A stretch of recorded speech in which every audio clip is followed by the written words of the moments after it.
बड़ी सुंदर भक्ति का उपदेश भगवान शंकर ने दिया। फिर सोचा कि किसी तपस्वी महात्मा के द्वारा यदि भक्ति की चर्चा हो तो और अच्छा होगा।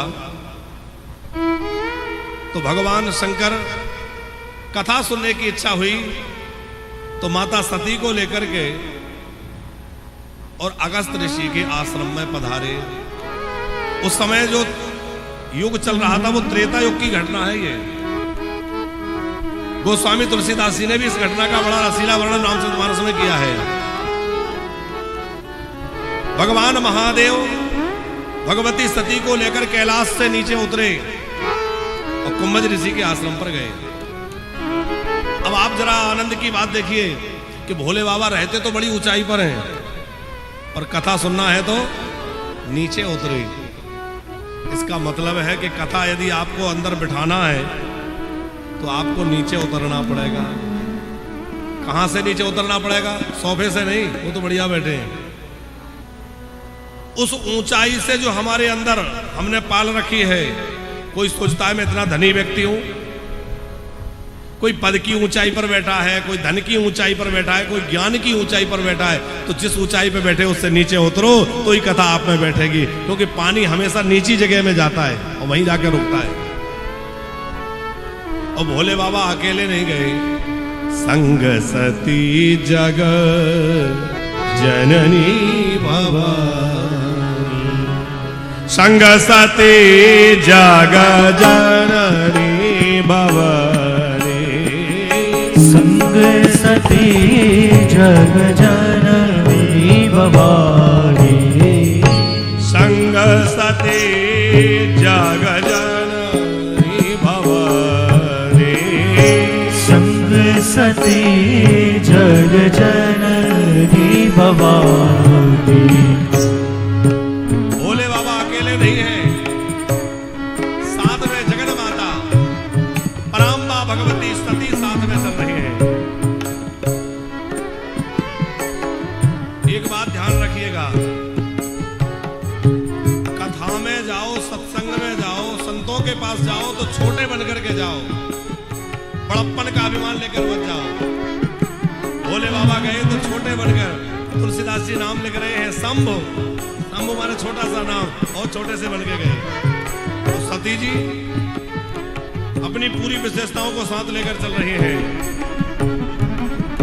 संग सती जग जननी भवानी, संग सती जग जननी भवानी, संग सती जग जननी भवानी, संग सती जग जननी भवानी। जगत जननी भगवती भवानी जा रही है। और धन्य है भारत के ऋषि, जैसे देखा कि महादेव पधारे हैं। ये तो विश्वनाथ है, तो ये जगन माता पार्वती भगवती सती है। दोनों के चरणों में वंदन किया, दोनों को प्रणाम किया और पूजन किया। पूजे ऋषि अखिलेश्वर जाने, पूजन ऋषि अखिलेश्वर जाने। अगस्त जी ने बड़े विधि पूर्वक बड़ी श्रद्धा के साथ पूजन किया। अच्छा, अगस्त जी तो प्रणाम कर रहे हैं, मोदी जी अगस्त जी बार बार प्रणाम कर रहे हैं, तो ये उनकी विनम्रता है, ये उनकी महानता है कि वो प्रणाम कर रहे हैं। पर सती जी के मन में क्या विचार आ गया? सती जी सोच रही है कि अरे ये महात्मा जी कथा कहेंगे, ये बाबा जी तो पहले ही डर रहे हैं, चरणों में लोटपोट हो रहे हैं, सोच रहे होंगे अरे भगवान शंकर के सामने मैं क्या सुनाऊं। शायद डर गए इसलिए बार बार आरती उतार रहे हैं, बार बार पैरों में गिर रहे हैं। किसी की विनम्रता का अर्थ कभी गलत नहीं लगाना चाहिए। पर सती जी के मन में ये दुराग्रह बैठ गया कि ये क्या कथा सुनाएंगे। इसलिए अगस्त जी ने जब कथा सुनाई तो भोले बाबा ने तो बड़े श्रद्धा से कथा सुनी, पर सती जी का मन कथा में नहीं लगा, उनका मन तो इधर उधर लगा रहा। कथा मुनिवर जब बखाने राम कथा मुनिवर जब बखाने राम कथा मुनिवर बखाने राम कथा मुनिवर जब बखाने सुनी महेश परम सुखमानी सुनी महेश परम सुखमानी सुनी महेश परम सुखमानी सुनी महेश परम सुखमानी सुनी महेश परम सुखमानी सुनी महेश परम सुखमानी राम कथा मुनिवर जब बखाने राम कथा मुनिवर जब बखाने राम कथा राम कथा राम कथा जब बखाने। अगस्त जी ने बड़े प्रेम से राम कथा गाई। भगवान शंकर ने तो बड़े प्रसन्न होकर सुनी, पर सती माता का ध्यान कथा में नहीं लगा, मन कथा में नहीं लगा। उसके बाद बोले बाबा अगस्त जी से विदा लेने लगे और पूछा कि आपने इतनी बढ़िया कथा सुनाई है तो मैं आपको दक्षिणा क्या दूं, क्योंकि जैसी कथा वैसी दक्षिणा होना चाहिए। ऋषि अगस्त ने कहा महादेव आपको जो सबसे अधिक प्रिय वस्तु है वह मुझे दे दीजिए। और भगवान शंकर को सबसे प्रिय क्या है? भगवत भक्ति। तो भगवान की भक्ति का वरदान भगवान शंकर ने अगस्त ऋषि को दिया। अगस्त ऋषि को राम भक्ति का वरदान देकर के भगवान शंकर लौटे। अच्छा मोदी जी कथा का आनंद देखिए कि जब भोले बाबा आए तो छोटे बन के आए शंभो, और कथा सुनी तो थोड़ा सा नाम बड़ा हुआ, सुनी महेश तो 3 अक्षर का नाम हो गया, और लौट के गए तो और बड़ा नाम लिखा है मुनिसन विदा मांग त्रिपुरारी, 4 अक्षर का नाम हो गया, माने नाम बड़ा हो गया। कथा सुन के प्रमोशन हो रहा है। और सती जी ने कथा नहीं सुनी तो क्या कह रहे हैं? आई थी तब तो कह रहे थे जग जननी भवानी, और लौटी तब चले भवन संग दक्ष कुमारी। बोले जो दक्ष अभिमानी है उसकी बेटी साथ जा रही है। अभिमान में भर के कथा नहीं सुनी। अब उसी समय बड़ी सुंदर लीला हुई। क्या लीला हुई? बोले भगवान राम दंडक वन में लीला कर रहे हैं। जानकी जी का हरण हो चुका है। श्री राम और लक्ष्मण जानकी जी की खोज कर रहे हैं, और राम जी बड़े जोर जोर से हा जानकी कह के रो रहे हैं। राम जी को रोते हुए देखा, भोले बाबा के हृदय में प्रेम उमड़ आया। कथा सुन के आए हैं तो दर्शन की लालसा बढ़ गई थी। और कथा सुनने का फल यही है कि कथा सुनने के बाद हमें भगवान के दर्शन की चाह मन में आ जाए। कथा सुनने के बाद भगवान के दर्शन की लालसा मन में जगे। यदि कथा सुनने के बाद भी भगवान के दर्शन, भगवान के मिलन की इच्छा नहीं हुई तो अभी हमने कथा ठीक से सुनी नहीं है। भोले बाबा के मन में बड़ी इच्छा है कि कहीं भी दर्शन होए, पर राम जी तो बड़े गुप्त रूप में अवतरित हुए हैं, मनुष्य बन के लीला कर रहे हैं। यदि मैं इनके पास जाऊंगा, प्रणाम करूंगा, इनसे मिलूंगा तो सारी दुनिया को लग जाएगा अरे ये तो परमात्मा है, भोले बाबा मिलने आए थे। तो भोले बाबा ने जहां है वहीं से हाथ जोड़ करके राम जी को प्रणाम किया। जय सच्चिदानंद जग पावन, जय सच्चिदानंद जग पावन, आस कही चले मनोजो हंस कहीं चले मनोज सच्चिदानंद प्रभु की जय हो, सच्चिदानंद भगवान की जय हो। इस तरह से बोलते हुए भोले बाबा जहां है वहीं से प्रणाम किया।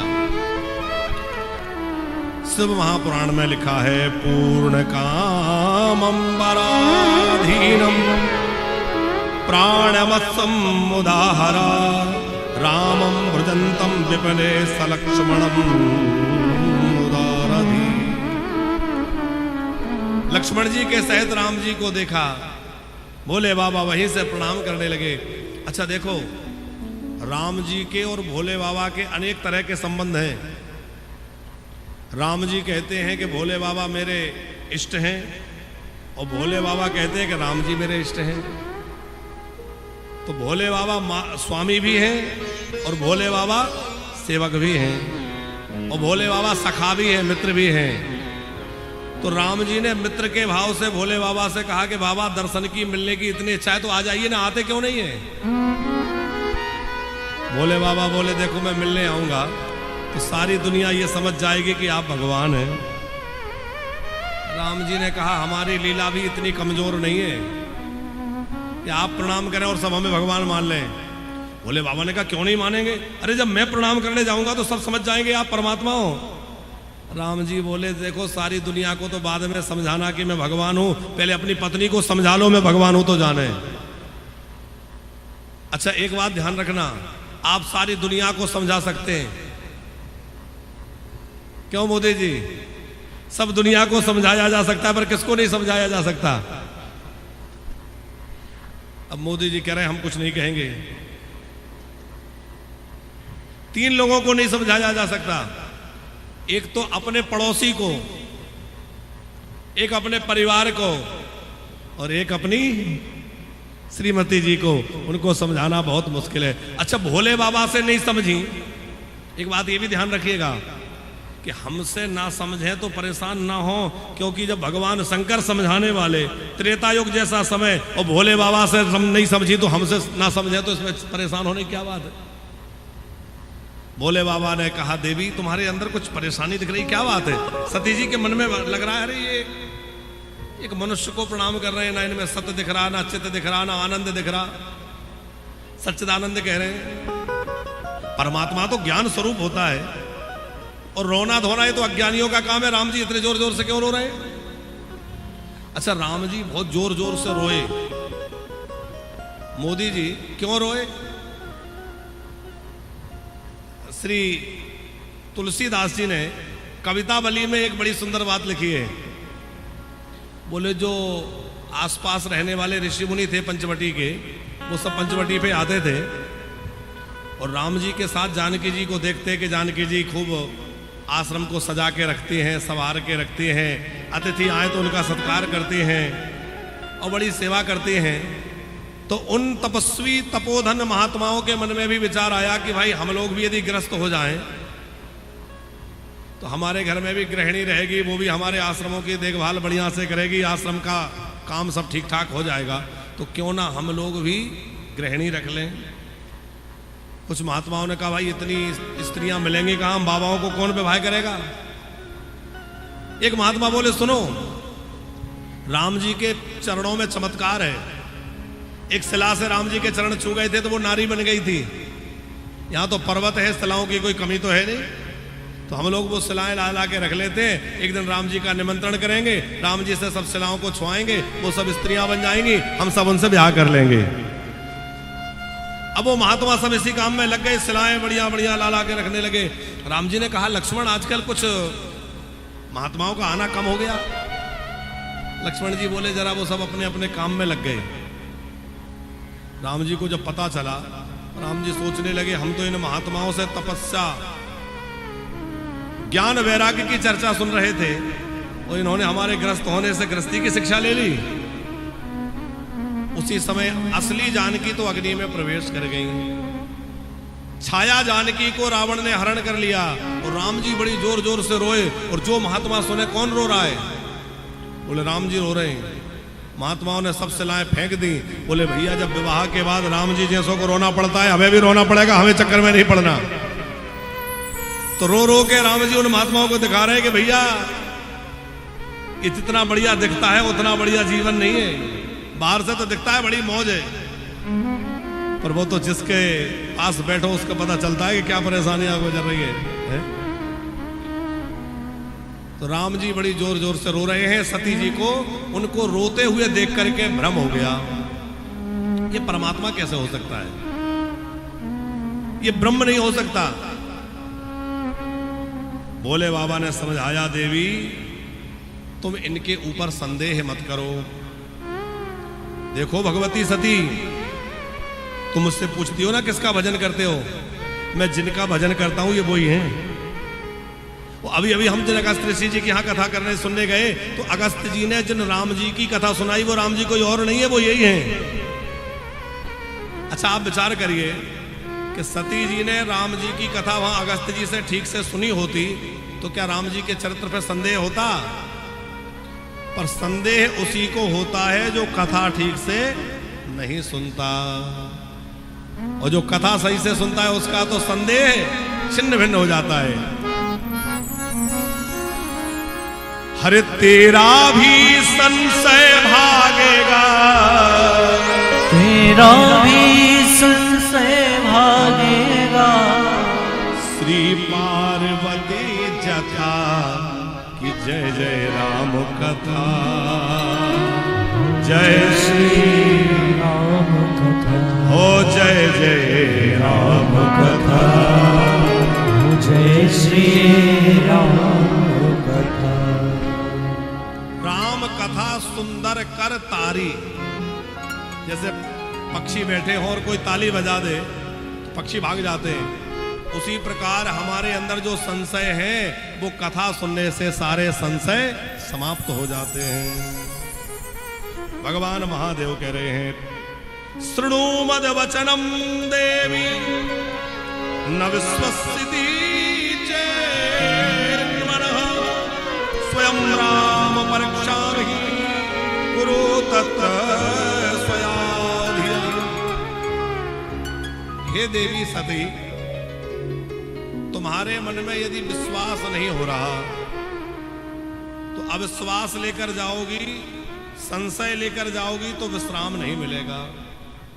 इसलिए तुम इनकी परीक्षा ले लो, जैसे तुम्हारा संदेह मिटे वो कर लो, पर संदेह लेके साथ मत चलना।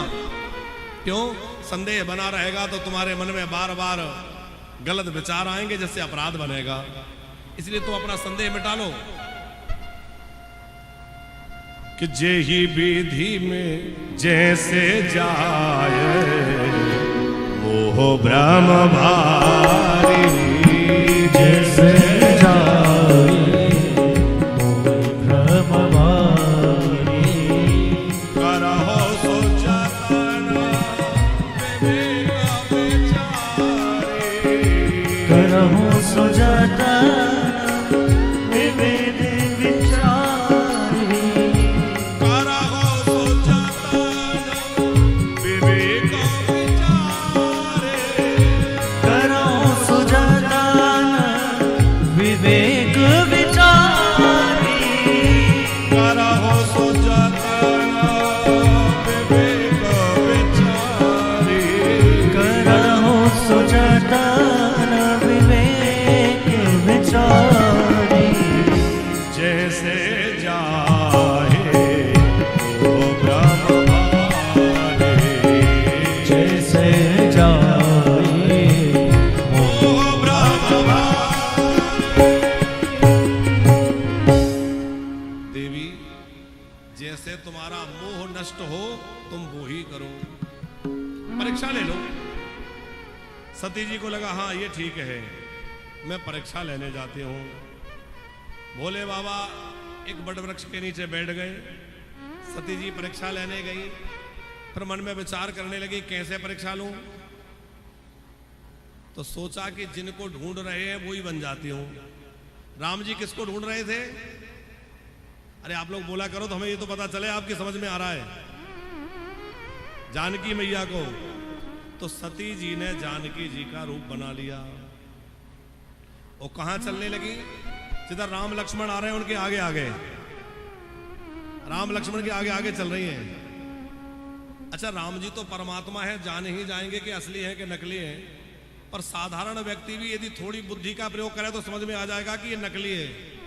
कैसे? असली सीता जी राम जी के आगे चलती है कि पीछे चलती है?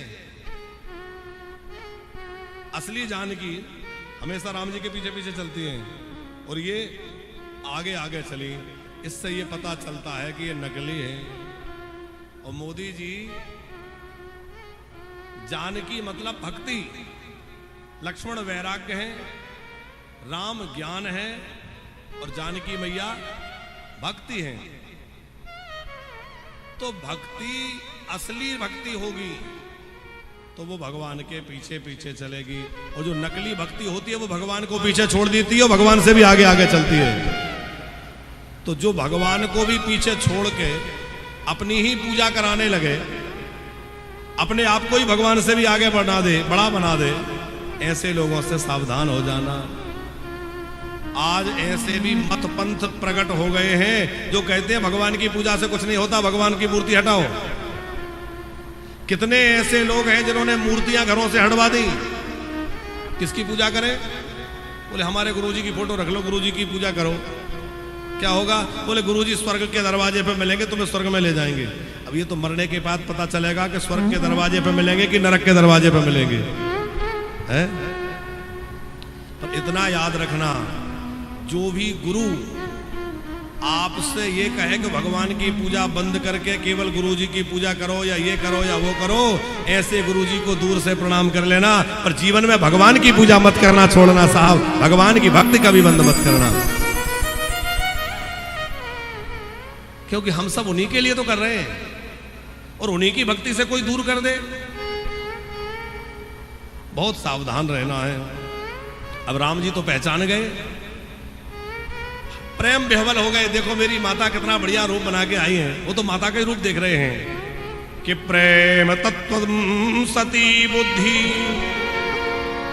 प्रेम तरस्त्वं सती बुद्धि, संभोस्ते नमो गता, एकाका विपिने कस्मात् आगता पतिनाविना।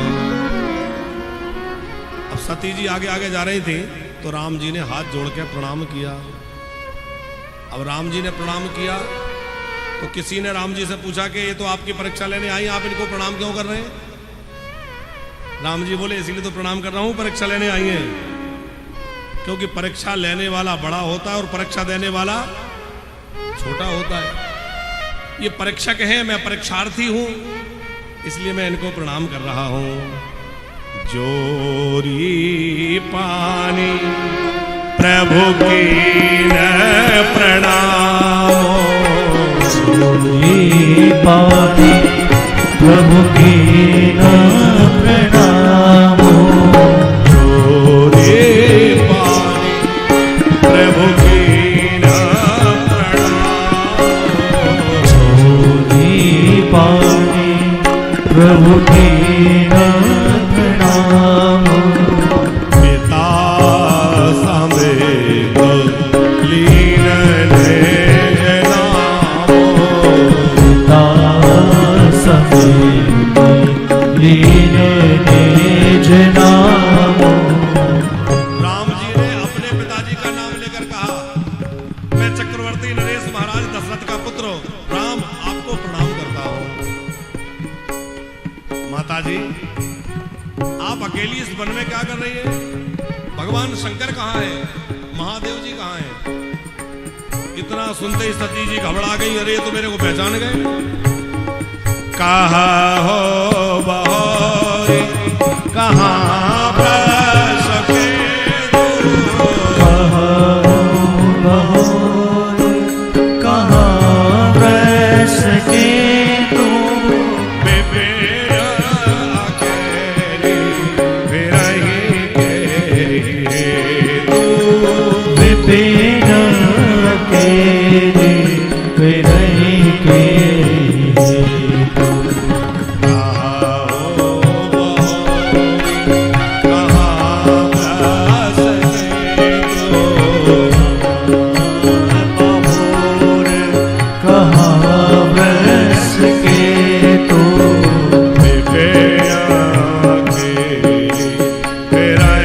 के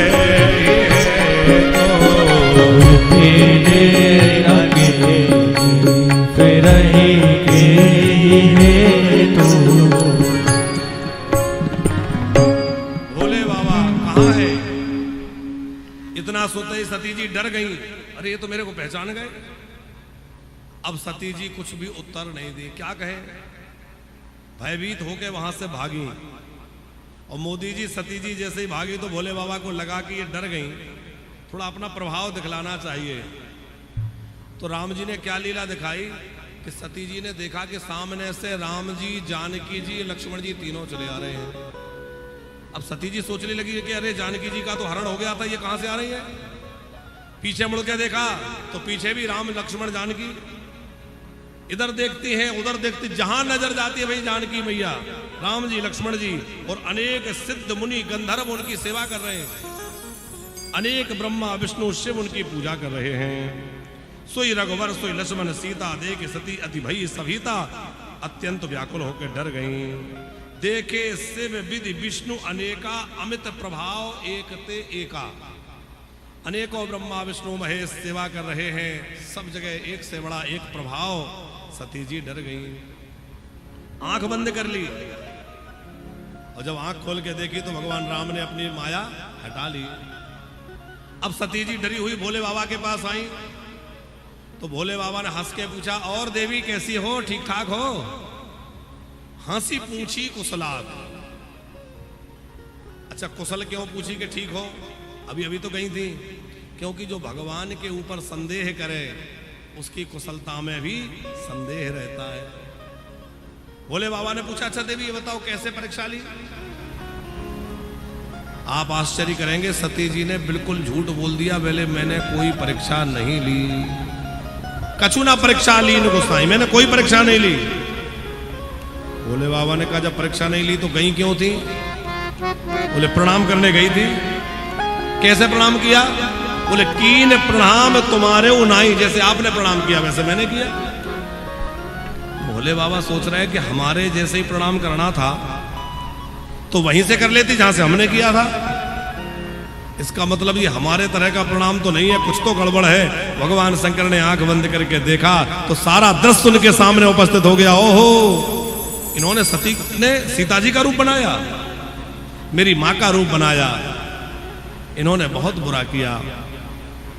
अब तो मैं इनको अपनी पत्नी के रूप में स्वीकार नहीं कर सकता, अब मैं इनके साथ पत्नी जैसा व्यवहार नहीं रख सकता, क्योंकि इन्होंने मेरी मां का रूप धारण कर लिया। तो मन ही मन भगवान शंकर ने सती जी का त्याग कर दिया, और जैसे त्याग किया तो आकाशवाणी हुई, धन्यस्त्वं परमेशानो तत्समोद तथा परा, नालोक्यं स्त्रीलोकस्मिन् महायोगी महाप्रभो। महादेव धन्य हो, धन्य हो, धन्य हो, ऐसा तुम्हारे समान प्रण और कौन कर सकता है। सती जी ने पूछा, अच्छा बताओ क्या प्रतिज्ञा करी। अब भोले बाबा यदि ये कहें कि मैंने तुम्हें त्याग दिया तो सती जी बड़ी दुखी हो जाएंगी, और झूठ बोल नहीं सकते, तो क्या करें। तो भोले बाबा ने क्या किया, बोले देवी मुझे कथा याद आ रही है। और शंकर जी कथा सुनाने लगे, और सती माता कथा सुनने लगी। कथा कहते कहते कहते कैलाश पहुंच गए। अब सती जी को लगा यहाँ तो अब कथा तो पूरी हो ही जाएगी, तो अब तो मैं पूछ ही लूंगी कि तुमने कौन से प्रतिज्ञा करी थी। लेकिन वहां भोले बाबा ने दूसरी उक्ति लगाई। भगवान शंकर वहां आंख बंद करके समाधि लगा के बैठ गए।